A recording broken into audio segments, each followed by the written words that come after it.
Hello, my name is David Bryan, and this is Curiosity Invited, a podcast inspired by endless curiosity. Tune in for an open-minded conversation about interesting and important things. Well, welcome to Curiosity Invited. My name is David Bryan, and I am thrilled today to be speaking to an extraordinary human being and actually a good friend, Brent Green. And Brent, welcome, and thanks for doing this. I really appreciate it. And I don't know what your microphone situation is, but speak up so we can hear you. And no, I don't mean yell, but speak up. I want to make sure we capture everything. So, so you are in Los Angeles, and I know you've been. How long have you been? Oh, let me do a little bit of a bio. But all I have is a little bit of a bio. Okay. So Brent is by training a horticulturist and a landscape designer. And Brent has been, well, he'll tell us more about that, but Brent's been the proprietor of Green Art Landscape Designs. Brent Green, Green Art Landscape Designs. Folks can see the picture, and that's located in Los Angeles. And how long have you been doing that? I've been doing this now for 29 years. 29 years Green Art Landscape, or 29 years working in landscape design? So 29 years Green Art Landscape. Oh, wow. That's amazing. Yeah. Okay. So fill in this picture. You grew up in Los Angeles. I did. I grew up in the Crenshaw district. I was born in an area called Lamert Park. In 1968, and for some strange, it's a largely African-American community, at that time, very stable community, wonderful families, tree-lined streets, safe. And for some reason, I really got into growing plants. My mother's mother lived in Dallas, Texas, and she would come out and garden with me. She was an avid gardener.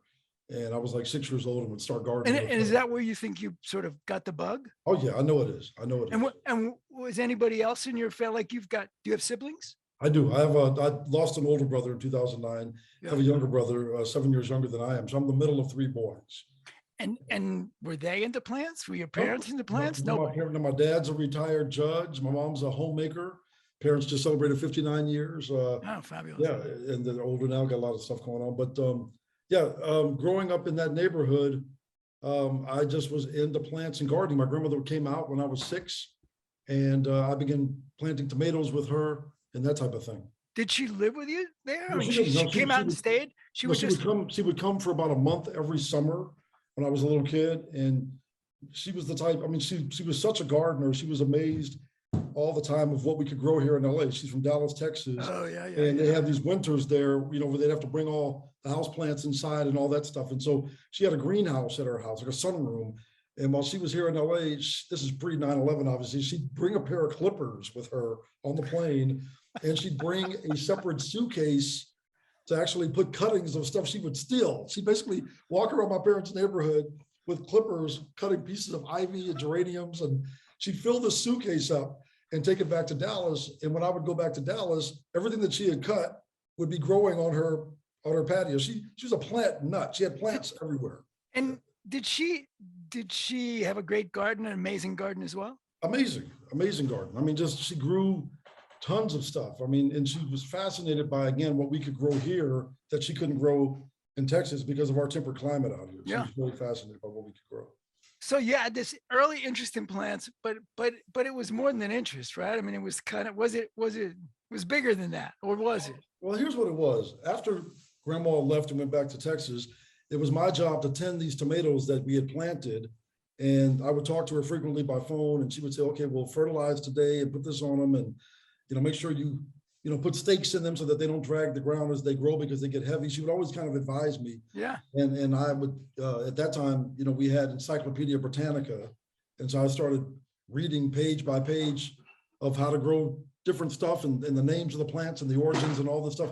And I think the really cool thing is once the tomatoes became ripe, I could pick them, and my mom made a salad for our dinner table with these tomatoes that I had grown. And I got all this amazing, That's great. I guess, accolades for doing it as a young kid. Yeah, It yeah. it built this momentum. And so the following season, I wanted to grow other stuff. So she was like, okay, you can grow collard greens, you can grow peppers, you can grow, and so I just started growing stuff. And that was what I did. Unbelievable, really. It's Yeah. great. And then you grew up, you went to college, you went wherever. Yeah. And studied, where'd you go? Horticulture. Yeah, I went to Cal Poly San Luis Obispo and majored in horticulture. In fact, And is it known for that? Is Cal it is. Poly It's actually known? one of the best schools for it. In fact, the way I did it, my father set me down my junior year, and he said, son, you got to start applying to colleges and that type of thing. What do you think you want to do? And he just was listening to me. And I said, so I think I want to be a lawyer like you were, because you made a good living and our family took trips. We lived in a nice house, that kind of thing. He says, well, what about the plant thing? You spend all this time in the garden. You've done it since you were a little kid, and you even still do it. Like, you'll leave I'll leave a football game with a bunch of friends of mine, and I'd come home and garden. And I was teased for it. I used to get teased for it because it wasn't the most prominent thing in the African-American community to have a little boy who wasn't playing sports. I mean, I would play sports with those guys, but I would always end up in the garden. And it was actually just an odd thing. I was the only kid in my neighborhood that did this. And so was it infectious for other people? Like, did you ever get people like, oh, I want to learn to do that? It was just you. Well, I'm gonna tell you what I did. It was just Brent and his plants. Brent was planting, and I would leave these games of football where the teams were matched, and I'd be like, okay, I'm going to leave in an hour, so let's get this going. In an hour, I'd be like, okay, time's up, I'm going home. And I would get yelled at and teased, come on, man, why are you leaving the game? Man, playing with those flowers, you flower boy, you this, you that. I mean, I got called all this stuff. And I'd be like, whatever, y'all. And I'd leave. And eventually the whole group of kids would migrate down to my house where I was gardening, and they'd sit on the lawn and they'd just hang out and we'd talk, and I'd garden. And for the rest of the day, for like 5 hours, I would just garden. And people just knew me to be that guy. I mean, there were older women in the neighborhood that would drive by that I didn't know, but they'd drive by and they'd blow their horn and they'd say, that lawn is beautiful, baby. I wish my lawn could be that green. You're doing a great job. I'm always watching you out here, And so it was interesting how much people noticed it, just because it wasn't to see a little kid with an afro in the 70s out in the yard, every day. Like in the summertime, I would be out there for at least 4 hours a day. And so I was very visible, and I loved it. I was really into it. And then, so back to your question, when I got ready to go to college, my dad sat me down and says, what do you want to do? I said, I think I want to be a lawyer like you, because you made a great living. He said, what about something in gardening? I said, well, we've got a gardener, and he drives up in this beat up truck. Nice man, but I don't know that I can raise a family on that kind of income. Wait a minute, you had a gardener in taking everybody here in LA has gardeners. The guy that cuts your grass every week, put your trash cans out front. Mr. Perez was his name. He would come and do our yard, and he did all the neighbors on our street. What did he think about your garden? Oh, he was great. I mean, he taught me stuff. He actually, was very interested in the fact that I was interested in it. And so he would bring me seeds from different stuff in his yard, and I would grow those. And anybody that was into gardening that knew that I was into it, they kind of fed my passion for it. And it was very nice. It was nice. So what'd your dad say? Your dad said, what about plants? What'd you say? No thanks. Well, I said, I don't know that I can make a living, if I want to have a family and own a home one day. I literally was thinking about this. I said, I don't know that I can make a living at this. And my dad says, well, there's a whole profession out there. It's not just gardening. There's landscape design. I had never even thought about that, and he says, get the yellow pages, no internet at the time, get the yellow pages, look up landscape design. And I found 2 firms here in LA. One was Party and Fleming in Malibu, and I called and interviewed with them.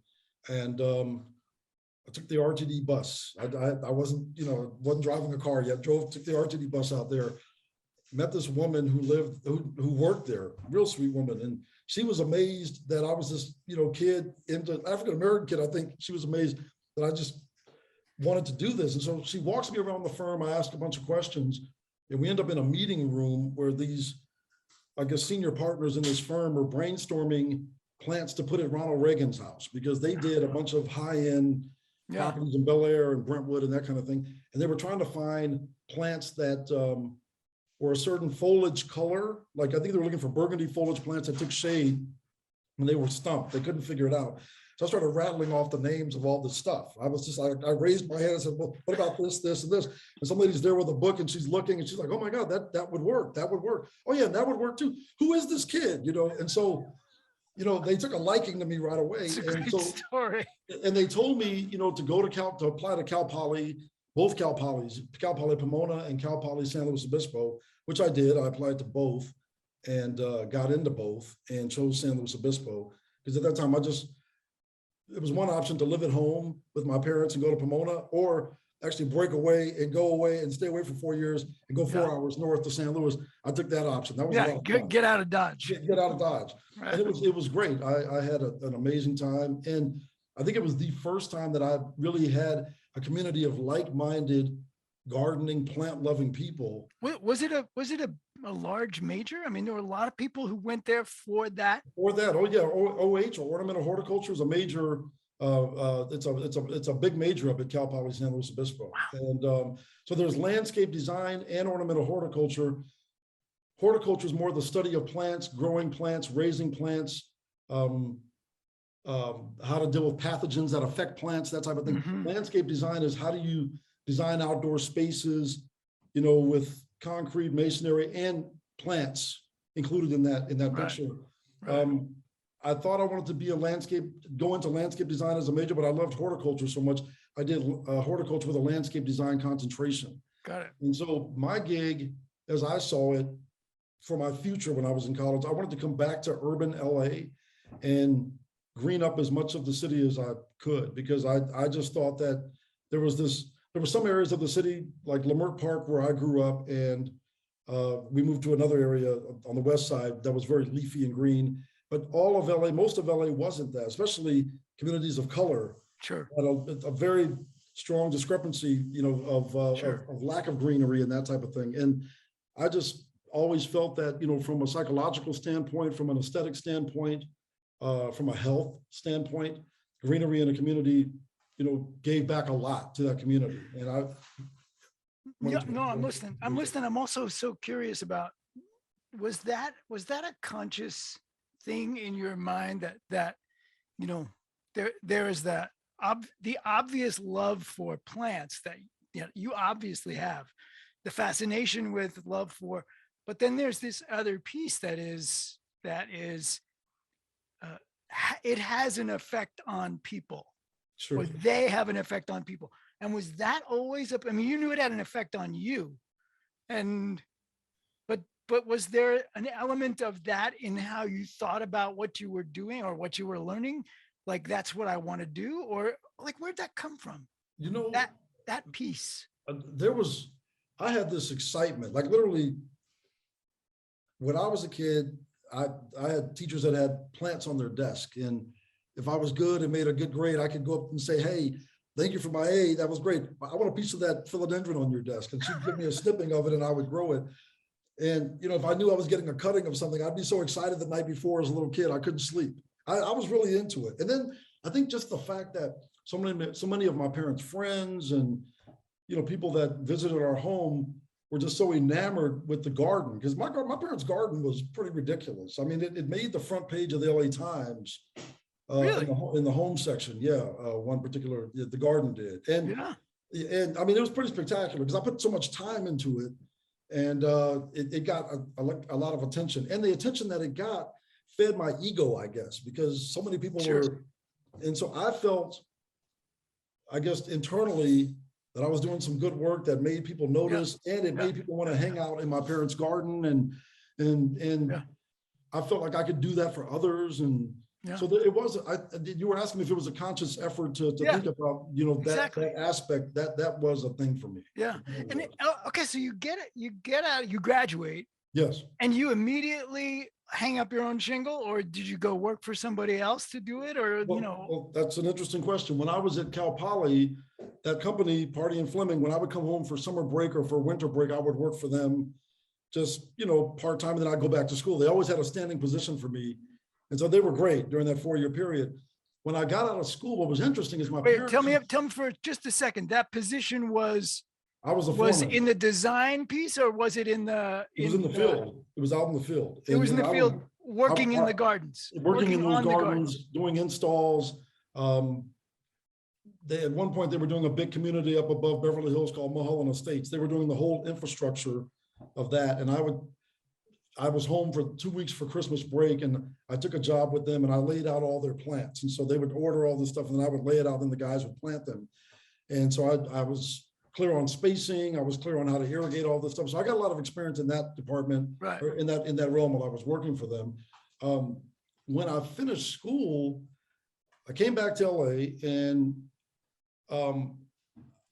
my parents' friends, my dad's a retired judge, a lot of his colleagues had been waiting for me to get out because my parents threw these parties at their house in the garden.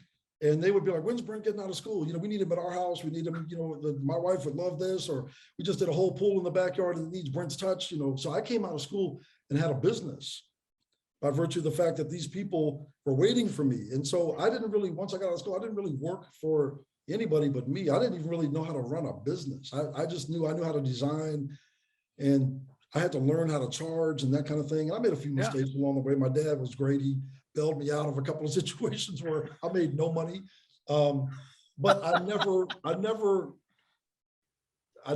didn't have the passion for what I was doing. I was really into just putting it together. And I always wanted to do it right. So even if I screwed up and didn't charge enough, I would always throw in a couple of extra plans if I knew it was going to make the job be complete, because it had to be complete. It had to be complete in my mind. So I had to finish it. But those jobs actually gave me a lot of, I went and got my contractor's license and had my degree and had a little, I'm like Green, my last name is Green. I've got to come up with a name. So Green Art became my name. And so I had little Green Art signs popping up, and all these, African-American kind of affluent parts of the African-American community, like Baldwin Hills, Ladera Heights, View Park, where all the judges lived. And then those jobs, got a lot of attention, and I had a business. And so people began calling me with my number on the sign. And that's what happened. In fact, really interesting, there's a house that I did for a Judge Sherman Smith, who has since passed away. He would be well over 100 by now, older mentor to my dad. I did his house back in 1991, and I planted these little tiny palm trees, like 8 of them. And Michael Cooper, the ex-Laker, bought that house. And those palm trees are 80 feet tall now. Wow. And one of my clients who lives on his street knows him, Michael Cooper, and took me over there and introduced me to him. And I said, I'm the guy that planted your trees back in 1991. And he says to me, oh yeah, this is the reason I bought this house, these palm trees. My wife brought me here and I saw these 8 palm trees. I'm like, I want that house. And it made me feel so good that, my well-placed Mexican fan palms made this ex-Laker buy this house. So it was really cool. I was perusing your Instagram the other day, and I don't know if it's a recent planting or if that was an old picture I saw that you had just planted what's it called? A Mexican or a Tijuana Tijuana tipu tree. Yep. Yes, Tijuana tipu tree. Yeah, which I had never heard of years back. And then this one place, the Ohio Foundation, right? Before it burned down, my last trip there, they planted this tree, in my honor, whatever. And it was like, when I saw the pictures of what they become, they're beautiful and massive. And it was really, so was that a recent planting, or is that tree now beautiful and massive someplace? You know what? That was a reason. So here's what I do. That's a great question. So I want to make sure to get to that piece of what you do, because that is, to me. Well, let's get there. Let's get there. So you're running this business. Yes. And then you're gonna have a family. You get married. You have a kid. Whatever. Yeah. And so now, where did you live? Where did you bought a house? Well, I bought a house at 35. I started renting in an area called Mid-City, Los Angeles, when I was about 28 years old. And I was dating my ex-wife. I'm divorced now, but I have a 21-year-old daughter. We were renting in that neighborhood because it was cheap. A family friend had this upstairs, downstairs duplex that was huge. And I think our rent was like $650 a month, which was amazing, for LA. Yeah. And we stayed there. And the neighborhood was rough. We had a murder in front of our place. I mean, we had hookers and a little bit of everything going on over there. But when you're 28, to save money, it's amazing what you'll brave, Yes, and so we stayed there for 7 years and, got married, had our daughter, and began, saving some money. I was doing a lot of work, building green art, and I had some money saved and wanted to buy a house in LA and wanted to move to a nicer part of LA, but I couldn't really afford anything comfortably. I mean, I'd be house poor. And so I told my ex-wife at the time, I said, we should buy it right here in this neighborhood. I said, it's a mile from the west side. The west side is always expensive. North of here is a nicer area, but if we buy in this pocket right here, that we can get a house for like 200 something grand. I mean, at that time, we paid 288 for this little Spanish bungalow. What year was that? That was 2003. Mm-hmm. And bought that house. We had no street trees. It was a largely African-American and Latino community at that time. Devoid of street trees. There weren't a lot of street trees. There was a lot of heat, middle of LA, near a freeway. Yeah. Near a freeway. But it was all I could really afford comfortably. And I decided that once I got that house, my very first piece of property ever that was mine, I said, I'm gonna start planting trees on this. Well, first, I actually called the city of LA and tried to see if I could get trees provided by them. Couldn't get any action in that department. Called our council office, couldn't get any action in that department. And I got tired of waiting. And I said, you know what? I'm going to plant 36 trees on my 36th birthday. And I went to some growers that I knew, and I got 36 trees, tipu trees. They were little tipu trees. I got 36 of them, and I lined my block with those 36 trees. So I basically how big? I mean, little guys. They were little. They were probably 6 feet tall. 6 feet. Little skinny whips. And this guy sold them to me, I think at that time, for like $4 a piece or something like that. So it wasn't that big of a monetary commitment, but I got them and I began knocking on my neighbors. I planted one in front of my house, and then I knocked on different neighbors' doors who I didn't know and said, hey, I'm that guy who bought the house over there. I'm planting trees. Well, they're like, well, how much? I'm like, don't worry about it. I'm just doing it, because I want our neighborhood to be greener and better. It'll cut down on the heat island and all the pollution from the freeway. It'll make it a nice walkable street. And I got 35 people to commit to them. Then I had, quite a few people that didn't want to do it. They're, oh, the city doesn't take care of anything. If we plant that tree, I'm going to get stuck with it. It's going to tear up my sidewalk. It'll ruin my plumbing. I had a litany of people that opposed it, but the 35 people that committed to it, that was great. I said, all I want you to do is water it, soak it once a week. And that was that. And so for a year they grew. They're a pretty fast growing tree. They grew. And by the end of the first year, they really had grown to be beautiful, nice, little trees that were coming in. And so I said, I'm going to do this again. So my 37th birthday, I knocked on doors. And this time I had no real problem getting 37 people to commit, because they were like, oh yeah, those are beautiful. Yeah, give me a couple of those. Can you fit 2 out there? If not, just give me 1. But yeah, I'm all for that, And did the neighbors do the planting, or was this all you? This is all me. I mean, at that time, I was 37 years old, had all this energy. I had a little muscle on me. I figured I could do this.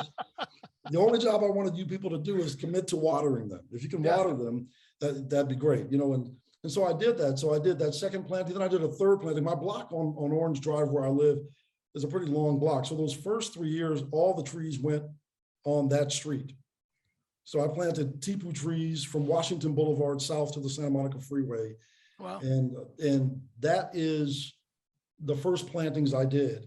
And I do them every year on my birthday. So I just turned 54 in January. I'm rounding up neighbors in my neighborhood on other streets to plant 54 trees in the neighborhood. But every year on my birthday, so I've planted over 1,000 trees in my neighborhood to date, and it literally has changed my neighborhood. In fact, tell us about that piece, because I mean, driving to your house. Oh, yeah. So I've been there. I'm telling everybody, driving to your house, which we're definitely going to talk about your house afterwards, because people, and whether you have pictures, I pulled up your website so we can just show a little bit of that. But sure. But I can get you pictures. But driving to your house, it's a neighborhood, and it's not a particularly lovely neighborhood until you get to a certain place where it's like, whoa. All the This is trees. like, it's like tree lined, lush. I mean, it feels Right. and looks so different. It's like this, like what, like you feel like you've been transported to some other place. Thank you. And I mean, it's extraordinary, Wow. but I'm curious about like, do you, did it change I mean, it obviously changed the way the neighborhood looks and feels. Yes. Do you think it's changed how the neighbors are? Not all of them, obviously, because Yeah. I know you have one next door neighbor, but We won't we're even not go going there. there. No, we're not going there. But Everybody has one on their street. everybody's got one. Look, where I lived, where I lived up in Boulder Creek, Yeah. right? We had one too. Oh, yeah. Everybody's So, got one. That's just the law. like, no matter what the number is, there's always one. That was one. Yeah. So did it change do you think it changed the tone of things? Do you think it changed the way people took care of their houses? You Oh, know, yeah. they've committed to watering them. Like, so say more. How do you notice that? How do you notice that? Like, Well, so yeah, here's when I begin to, I was very visible again. Now I had my own little plot of dirt to work on, my own house. So I was always out there in the yard. People would walk by, they chat me up for ideas for their own houses. And, there was an older guy in my neighborhood. He's like, wow, every time I walk by here, you're doing so much. You make it look like Beverly Hills. Because I had palm trees and lighting and all this stuff. And I was like, well, Beverly Hills is just a few miles that way. Like, why can't we look like Beverly Hills? Like at the end of the day, the same stuff that grows there grows here. Let's this is our best investment. So he had me do his house. And then several other neighbors had me do their front yards. And it caught on like that. So it was not just the street trees, which were the most prominent things were the street trees, but now house by house, I think I've done on my block 9 houses to date. And it's made such a difference, and it does look like it's been very interesting to watch. I'm like the old guy on my block now. I've been in my house, it'll be 19 years in April. And I was this young, 35-year-old starting out, and I was, holding block club meetings and planting these trees and doing all this. Sunset Magazine got wind of the tree planting, and they did an article on me, a 5-page article on my home and on the tree planting as a bigger story. And then Channel 7 read that article. Somebody at Channel 7 they did a local piece. Then they did a piece on Sunday Morning, the national news on me. So I got this national attention. They started calling me the urban Johnny Appleseed. That was what they came up with for me. And that's been my thing. And so I'll be out, having dinner with my daughter, and somebody will say, "You're that guy. I read about you." It's kind of funny how certain people just remember. I mean, do you have, I mean, I know that story. I mean, the story of the Sunset Magazine and the news. I didn't know about the national coverage, but you would think, or I would think, it is such a profound experience, like driving to your place and really, I mean, it's one of those, like, it takes your breath away. There's your house, which really takes your breath away. I mean, the house is the house, right? It's a little house and it's fixed up. I'm going to show a picture in a second, but it's the neighborhood. It's like, suddenly it's like, wow, what just happened here? You would think, I would think that the city of Los Angeles would say, hey, wait a second. There's a clue here about what needs to happen. What could make this city a different city in so many different neighborhoods? And has anybody ever, from the city come knocking on your door saying, hey, we need your help here? Well, absolutely. Well, here's what I've gotten during the time Villaraigosa was mayor, Antonio Villaraigosa. Yeah. Somebody called me from his office and they said, "Hi, are you Brent Green?" I said, "Yes." They go, "We hear you planted a bunch of trees in your area." And I was very proud about it. I said, "I have." They go, "We're from Antonio Villaraigosa's office." Then I went, oh, like, did I get in trouble? Because I planted trees on this right away with no permission. Very guerrilla gardener. I did this. And I'm thinking, okay, am I in trouble? She's like, no, don't worry. We heard about you. We read about you in Sunset Magazine. The mayor wants to invite you down to his day of service and get a photograph with you and all that. So I went, got my suit on and went. That was cool. And then later, somebody locally in my neighborhood put my name in the hat to be a member of it's CFAC, it's Community Forestry Advisory Council. It's a group of watchdog citizens from each council district in the city, which is, LA is a very large city. So I'm the representative of CD10, and we have meetings. They become Zoom meetings with COVID, but we have meetings twice a month at City Hall, and we talk about, tree care in our areas. We try to, there's the city urban forester is there, and we try to highlight certain things in our area that need to be done. Like for me, I wanted to get all the trees trimmed on a street called Adams. The trees were really hanging low, and some of the shop owners there were starting to really, butcher these trees because they were blocking their signage. I said, can we get some city money there? Can the city come and trim these trees? So I got that done. But it's kind of like we're the watchdog for these communities to try to elevate the whole urban tree canopy here in Los Angeles. It's interesting because we do a lot of work because we're passionate about it, but bureaucracy doesn't always, their intentions are good, but the follow through doesn't always happen. We have to really kind of like bark and make it happen. In a city the size of Los Angeles, with the population that it has and just the square miles of it, there's a lot that doesn't get done. Yeah. And so depending upon this next election, you'll definitely have a friend in City Hall if Karen Bass wins. I know. Oh yeah, no, she's wonderful. Yeah, she really is. And I'm hoping she does. I'm rooting for her really big time. I think she can do a lot of great things. Me too. She's a good friend, and it's Yeah. I don't know her person, but I know people that know her, and everybody says the most amazing things about her. She lives right locally, right here in CD10. She's right here in this neighborhood. Yeah.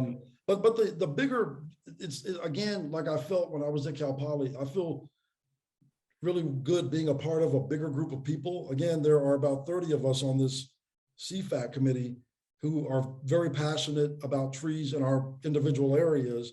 And even outside of these meetings, we have each other's phone numbers, and I get a lot of phone calls from those members because I know trees and I'm a horticulturalist. And so they'll see a picture of something in their neighborhood, or they'll take a picture of something in their neighborhood and they'll send it to me and say, Brent, what's going on with this tree? What do you think we should do?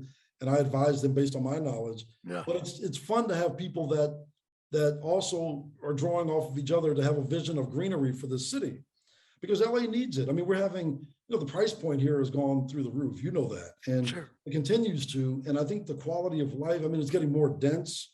They're building more buildings, more traffic. The counterweight to that is greenery. You have to do a balance of that, because every time they develop some big site, they remove a certain amount of I was going to say there's less dirt to put greenery in. That's right. And then I was about to say, when they build back, there is less dirt to put greenery in. So how do you strategically add more greenery? And I think with the population being the size that it is, and the traffic, street trees are probably one of the best way to make a big impact in an urban setting. Line every street with the appropriate trees, that aesthetically make it look like you want to hang out on that street for pedestrian traffic, that type of thing. It cools it. It cuts down on the sound. My neighborhood that you were asking me earlier, and I'm kind of jumping around. My neighborhood now has so many pedestrians that walk and push strollers and walk their dogs. I know. When I was there, that was what I meant by the experience of like coming onto your neighborhood. It's like what happened? And it's really interesting. All I did was plant the right tree, and I had 19 years to watch these trees mature. Yeah. And so those were the first trees that were planted. The ones that I planted last year and the year before, they're a lot smaller, so it'll take time for them to grow in, because it's all about the time. But those first trees, my block is the belle of that neighborhood. It literally is the shadiest street over there. And people literally walk from all the different streets in my neighborhood on a hot day, because our street's the shadiest because of those trees. Yeah. And it was just an idea that I had, and it took root, no pun intended. But I'm going to pull up, because you probably didn't bring any photos that you could put on the screen, and I know, given your technical prowess, you're not going to. I'm sorry, David. But no. But let me. I know a lot of things. Just tech is not my thing. That's all right. That is absolutely okay. So I'm going to share my screen a second. Okay. And you tell me if it's. You tell me if you. Oh yeah. Yep. That's my backyard. I know that's your backyard. So this is a before and after. of your backyard. So when you moved in, this is the back of your house, and this was the yard. Correct. And then, That's, you know, you put it, you I did a little punched- bit, a little yeah, you something. punched out this and put in double doors here and double doors there, and I get that. Right. But this is your backyard now. And, you know, speaking from personal experience, I wish I had more pictures of your backyard, but speaking from personal experience, that doesn't even come close to doing justice Oh, to how you, I mean, I suppose you could call it a yard. It is a yard, but it's a whole, it's like you walk into a room that is outside of a house. well, But it's a room that is part of a house, it's Mhm. not the outside. It is outside, but it's extraordinary. It's Well, extraordinary. David, I appreciate that. You know, the thing is, my house, it's a, like I said, 1923 Spanish bungalow, 1,100 square feet, This, 2 bedroom, yeah, 1 bath, 2 bedroom, 1 bath. right. But the lot is a pretty good sized lot, the backyard being a decent sized backyard.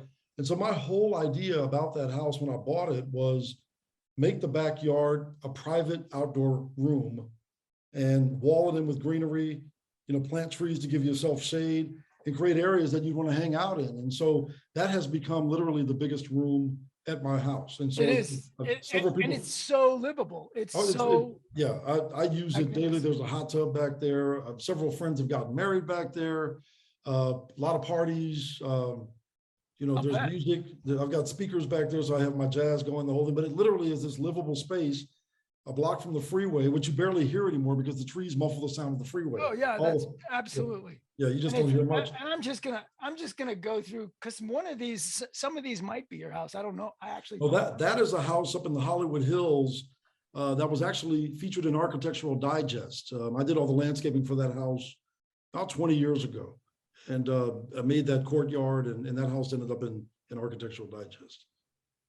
That's the front of a house, yeah, That's the front courtyard of a house. Yep, that's the front of that of particular that house. same house. Same house. Once you walk through that little gated roof area there, you're in that courtyard that you just showed before. But this is what you see from the street.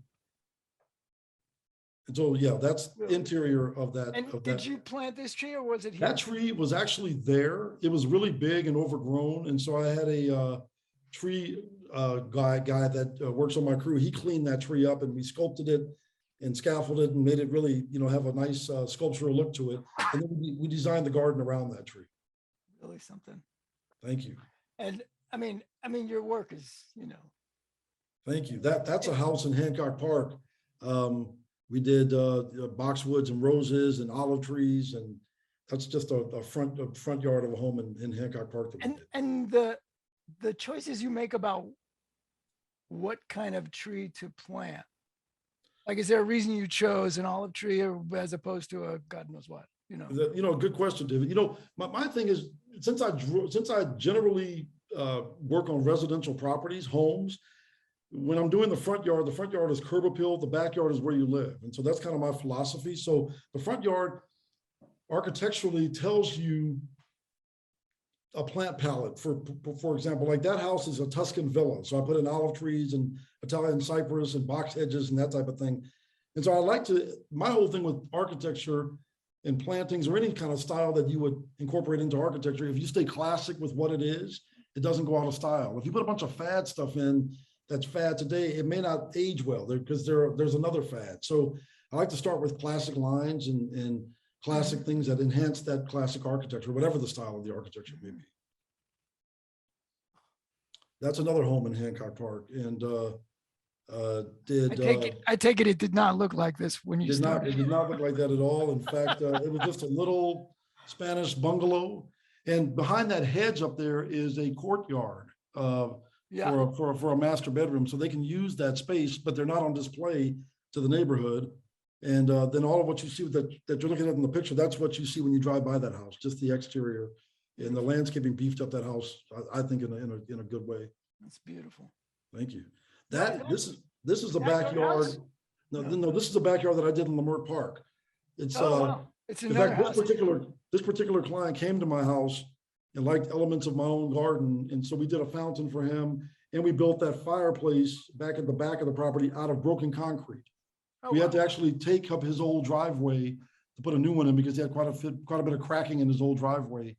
The old concrete was broken up. And so we took those pieces, mortared them together and made that fireplace. So we recycled that material. Magnificent.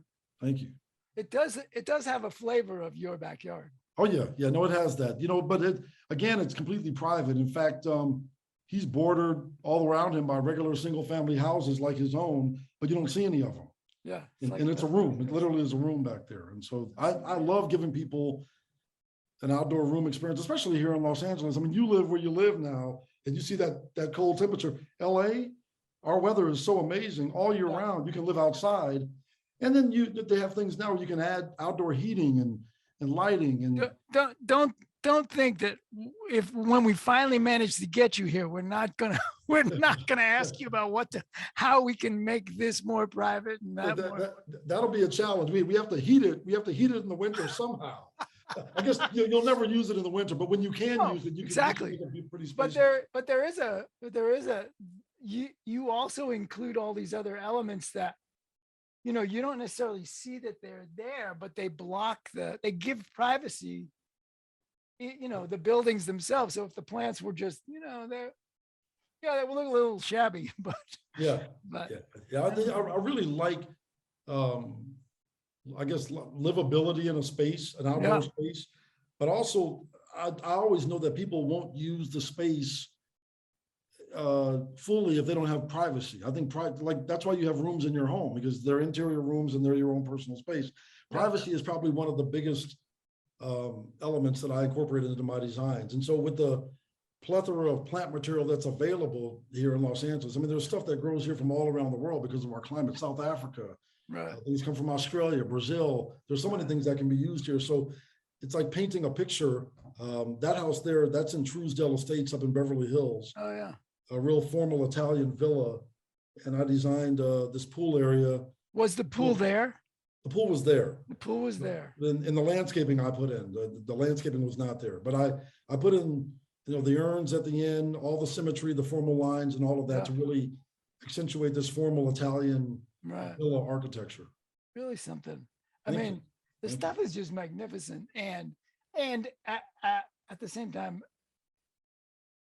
thank you. I wish there was a way of communicating I'm gonna unshare here, but I wish there, unless there's something else to show that you wanna.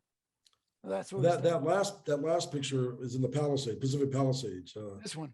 No, the one with the larger pool that you. Oh, this guy. That one there, and over that we did privacy hedges all around that property and built that fireplace, and there are homes all around there. There are homes bordering that whole property, but you can't see them because of all the greenery we introduced. So it makes the space private. Unbelievable, really. It's beautiful. Thank you. And I'm gonna say this. I'm gonna say it, and it's probably gonna fall flat because all of this is magnificent to see, and none of it compares to that sense of the street, right? That you essentially transformed 19 years ago, 20 years ago, whatever it was, that by planting those trees. I mean, it's just breathtaking. I mean, it's so, I don't mean there's not effort in it, but it's such a simple thought. It's such a simple idea. And to create that much magic, it's like it's like everybody should do this. I believe that. I at least recently just started a nonprofit. It's interesting because now that these trees are maturing, it's a little hard to get the city to maintain them, even though they're on city property now, and the city has quote unquote adopted them because they're in their space. Right. Just the funding and the lack of follow-up. Right. With the city, you just can't get stuff done. So I've put a lot of my own money into maintaining the trees, because when you don't maintain them, people do crazy things. They come out and they just start butchering things because they just don't know what to do. They just know it's a problem in the space because it's hanging too low or whatever it may be. And so I started a nonprofit, and it's called The Art of Green, and it's urban, Los Angeles urban tree maintenance. And I just started that. And so I'm going to, wave my banner in the air and see if I can't get a little funding somewhere, because I'd like to direct some money toward the maintenance now that these trees are maturing, Yeah. because, things are, they're living, growing things. And, in the scheme of a life of a tree, 20 years is not that long. I mean, I'm hoping that these things live to be, long outlive me, obviously, and benefit the next generations of people, because, that's what a tree should be able to do, if you maintain it properly. It's, gosh, I hope that first of all, you need to, you need to get your IT guy Yeah, I know. to send me, a website I have, but Instagram account and this information about this nonprofit, so that it can be associated with the videos. And But I'll even get him to send you a picture of the street. no, that'd be great. It'd Yeah, be because you need to wonderful. see, and I'll see if I can find a before picture so you can see the difference That'd be great. from the, because it made such a difference. I mean, it's literally a different street.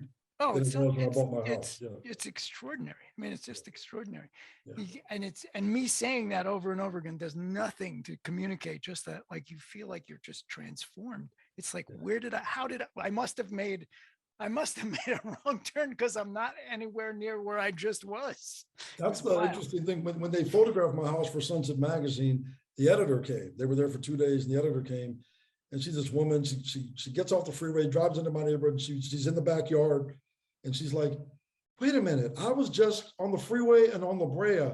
Which way is west?" I said, "That way." She goes, "Where's the freeway?" I go, "That way." She goes, "I'm so confused." Yeah, 'Cause exactly. It literally, you leave the urban and you drive onto my street, and you literally, or you're disoriented based on the canopy of trees. And that was deliberate. I literally chose Tipu tree for that, because they give you a canopy. Their roots are not a problem.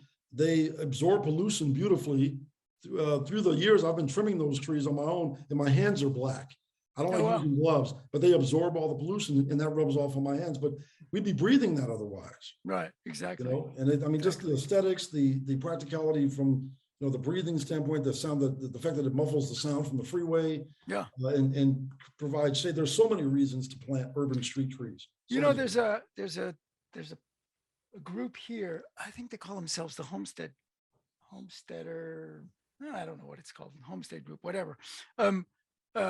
Because apparently, a problem in Wyoming, where I am right now, so they had planted years and years and years ago ash trees, and they lined the streets. And those are beautiful. And I don't know if it was a disease that came, or I don't think it's just the age of the tree, but they're all dying. And, you can watch them. Yeah. You can watch them, you can sort of spot the ones that are going, et cetera. So this group, one particular guy, Josh Pomeroy, who I would love to have on this podcast, actually, is trying to start this group. And he started, and what they'll do is, for nothing. And no, I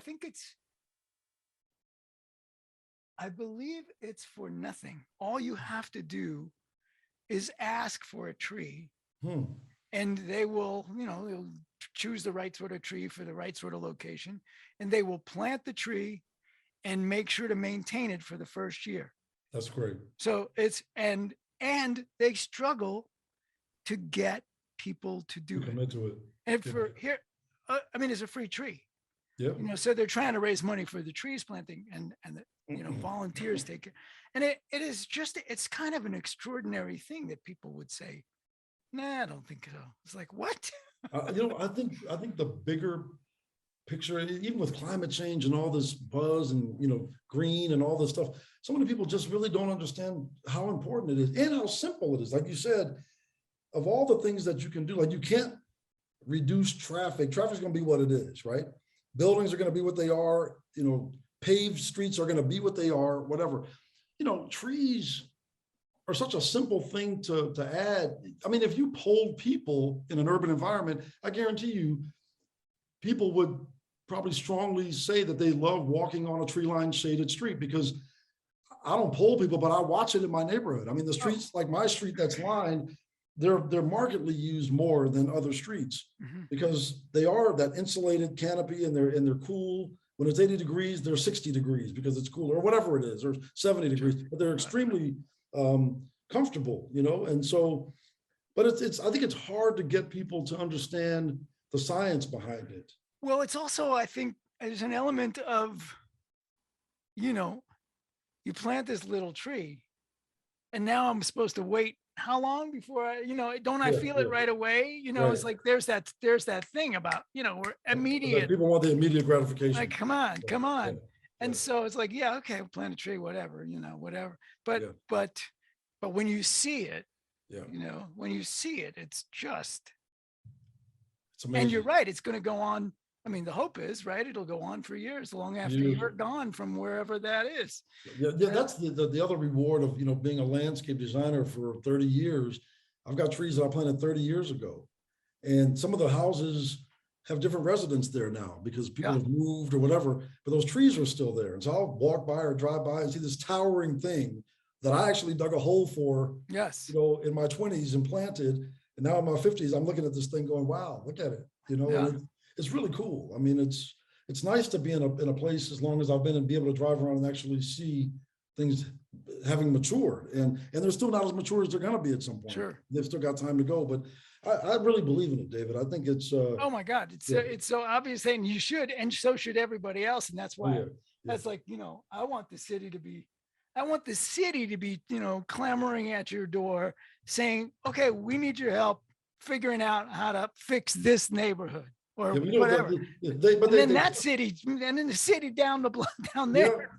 Yeah. Well, what they do is, funding in these municipalities, they earmark a certain amount of funding annually for stuff, you know what I mean? And so they may earmark a bunch of money to plant a bunch of trees. I know during Villaraigosa's time, he had a 1,000,000 tree LA initiative and planted all these trees. And then after he was out of office, they cut a lot of funding. So the trees didn't get the maintenance. Right. A lot of them didn't get the watering or whatever he had set up. And so if it changes, I mean, it's a commitment. You need to commit at least for the first 5 years and hopefully plant, ecologically sustainable trees that are drought tolerant and that can survive in an urban environment. You don't want to plant high maintenance stuff that gives you a problem because somebody will take it out eventually because, that can happen. But if you're really thoughtful and draw on people that have experience with this stuff to help you select varieties that are just going to benefit, you can't go wrong. I don't think. Yeah. I don't think. Well, that person ought to be you. It's just as all. I'm working on it, David. I'm working on it, and I have. I think it's inspiring, and I mean, I really do. I think you and I know there are other people around that do that are committed in that way, putting your own time, energy, effort, and resources into that. It's so, I get choked up thinking about it. So I love it. Well, I appreciate. What's been interesting lately. I'm getting a little older and digging a bunch of holes. Digging 54 holes is no joke. Don't start with the older. Well, David, you're going to be eternally young. We all know that about whatever water you're drinking. We all want a glass of that because whatever you're doing is working. But what I've done is, as of late, the past couple of years, a really dear friend of mine, Mario Johansson, works at New Roads, and we've engaged. New Roads is a private school. Mario's done this podcast as well. Yeah, right. That's right. And so he's been good enough to share some of the students for community service projects to come and plant my trees for the past fabulous 3 years. And what's been really great about that is it's a young generation of very young, excited kids that have all this energy, and they're going to be the next generation to inherit this urban forest, right? So it's good to get them when they're young so that they can really understand the benefits. And as they get into their adulthoods, raise families, they move into communities and want to preach that same gospel and keep that going. So it's important. I agree. Yeah. Well, so this may be a good time to stop, but I don't know. What else you want to speak about? Anything else you want to make sure to speak about? I will, if there are young people watching this or listening to this, I was one of those fortunate people that had a passion about something. If you have a passion, do it. Yeah. Find a way to do it and make it be your life's work. I mean, you have to work in your life. Make it be something that you can get up and be excited for. Yeah. And I do that. And you still are. I'm still doing it. I'm very thankful that I have that ability to be able to do that. So. And did you remember to thank your dad for telling you, hey, dude, don't be a lawyer? Well, I thank him all the time. And my dad's 87. He'll be 87 in April. He got some health issues, strokes and that kind of thing, but he's still here and we talk. And I thank him all the time. Then I have a 21-year-old daughter, who I've also introduced to plants and that kind of thing. So she's into it, and it's nice. It really is. And in fact, the garden on Orange Drive, she was 3 years old when I planted that garden. So she's 21 now, and she's been able to grow up in that garden. And there are tangerine trees out there. She's out there singing and humming, eating tangerines. That's pretty cool. It makes me happy. I get choked up when I see her out there, enjoying her garden. So it's a lot of fun for me. Yeah. Well, Brent, I'm so glad that I'm so glad you're in my life, and I'm so glad that you are willing to come on this podcast, and I'm so glad that you're doing what you're doing, man. So, David, I'm honored, and I really appreciate you asking me to be on. It's always an honor to talk with you, and you're wonderful, man. Thank you. Yeah. Okay.